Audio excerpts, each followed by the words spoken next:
और इस वक्त आपको सीधे ले चलते हैं राम कुमार शर्मा की प्रेस कॉन्फ्रेंस में। हम आपको बता दें कि आरएलएसपी से टिकट नहीं मिलने से वो नाराज चल रहे हैं। माननीय श्री उपेंद्र कुशवाहा जी केंद्र के मंत्री बने।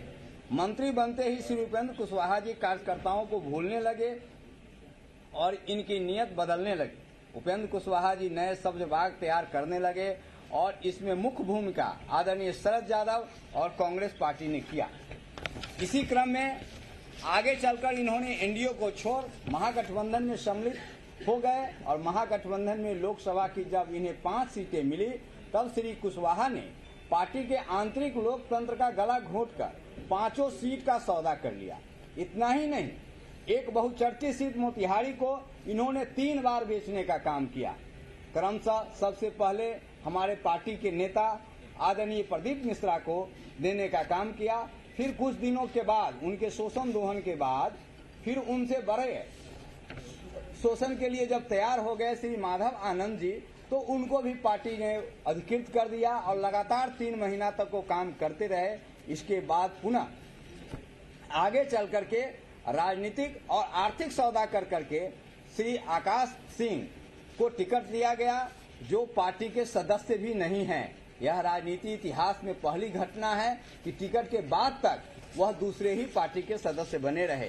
एक और सीट बेतिया का सौदा भी इन्होंने किया और पार्टी के सभी समर्पित कुशवाहा कार्यकर्ताओं को तिलांजलि देकर उन्होंने जनता दल यू से ब्रजेश कुशवाहा को मोटी रकम लेकर के बेतिया लोकसभा का सीट देने का काम किया। ब्रजेश कुशवाहा का टिकट की घोषणा के दिन तक राष्ट्रीय लोक समता पार्टी के सदस्य नहीं थे, बल्कि वो जनता दल के ही सदस्य थे।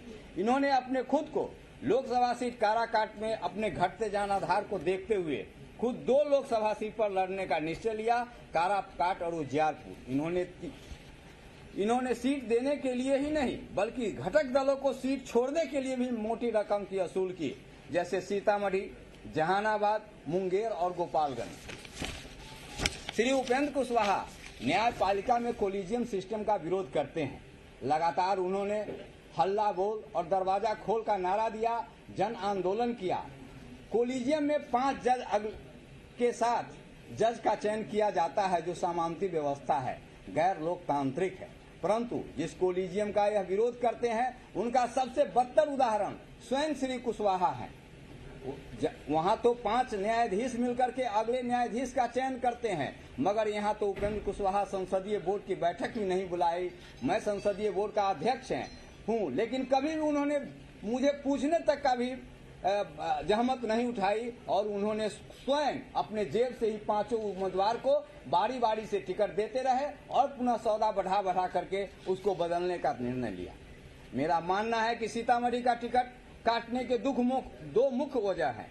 पहला यह कि लगातार मैं एनडीए में बने रहने का आग्रह कर रहा था, और दूसरा जब आदरणीय नीतीश कुमार जी पर इन्होंने मनगढ़ंत रूप से नीच शब्द कहने का आरोप लगाया और मुझे भी उन पर इस आरोप के खंडन करने के लिए और उसकी निंदा करने के लिए लगातार कहता रहा, और जब मैं नहीं ऐसा किया तो उनके मन में इस बात का खोट और गांठ पड़ गया। इतना ही नहीं, लगातार नीतीश कुमार जी हमारे क्षेत्र में काम करते रहे और आचार संहिता लगने से महज 1 सप्ताह पहले आदरणीय नीतीश कुमार जी ने अपने कैबिनेट के द्वारा सीतामढ़ी में एक बड़ा मेडिकल कॉलेज 100 से 11 करोड़ का स्वीकृति प्रदान की, और यह भी उनके मन में खटक गया मेरे बढ़ते हुए लोकप्रियता के कारण और माननीय मुख्यमंत्री से जो संपर्क मेरा रहा, इसके कारण उनके मन में यह खटास पैदा हुआ और उन्होंने उस टिकट को भी छोड़ देने का निर्णय लिया। दूसरा, यह मेरे अथक प्रयास से बिहार सरकार, ये तो श्री उपेंद्र कुशवाहा जी सामाजिक समरसता की खीर पकाने का नाटक कर रहे, जिन्होंने जदवंशी का दूध, कुशवंशी का चावल और सवर्ण समाज की चीनी, अति पिछड़े का पंचमेवा और दलितों का तुलसी और अकलियतियों का दस्तखान लेकर के एक खीर बनाने का जो नाटक किया, वह भी एक उदाहरण है। जब हमारे राष्ट्रीय अल्पसंख्यक प्रकोष्ठ के अध्यक्ष औरंगजेब अरमान ने उनसे पूछा कि आप 5 सीट में 3 सीट कुशवाहा और 1 सीट सवर्ण और 1 सीट दलित को दे रहे हैं, तो इसमें यादव के दूध और दस्तरखान जो अल्पसंख्यक ने दिया था उसका क्या होगा, अति पिछड़ा का क्या होगा, जिन्होंने पंचमेवा आपको पहुंचाने का काम किया था। इसके कारण उपेंद्र कुशवाहा जी खलबला गए और उन्होंने तुरंत इनको पार्टी से निकालने का निर्णय किया।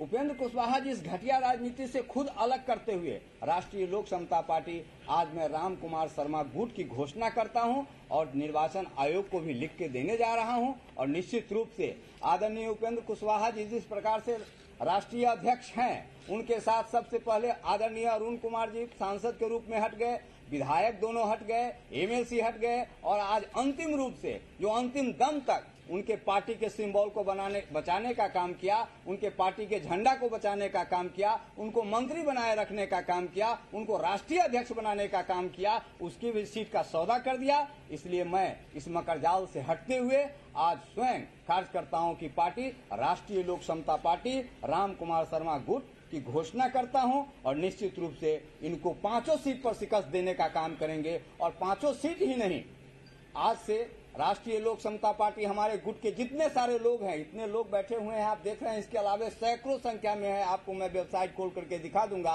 आप खुद प्राप्त कर लेंगे कि आदरणीय उपेंद्र कुशवाहा जी के साथ कोई नहीं है। आदरणीय नागमणि जी हट गए, आदरणीय भगवान सिंह कुशवाहा हट गए, आदरणीय दसाई चौधरी जी हट गए, प्रदीप मिश्रा जी हट गए, उनके प्रधान महासचिव आदरणीय राम बिहारी सिंह जी हट गए, राम कुमार शर्मा हट गए, जहांगीर खान जी हट गए, नचकेता मंडल जी हट गए, संजय कुशवाहा हट गए, आदरणीय मोहन कुमार सिंह हट गए, राम बाबू सिंह जी राष्ट्रीय महासचिव हट गए, पंकज मिश्रा जी हट गए और सभी के हटने के बाद अब उनके पास कुछ नहीं बचा। मैं 5 सीट पर तो सबसे प्रथम चरण में ही हराने का अभियान चलाने जा रहा हूं। इतना ही नहीं, महागठबंधन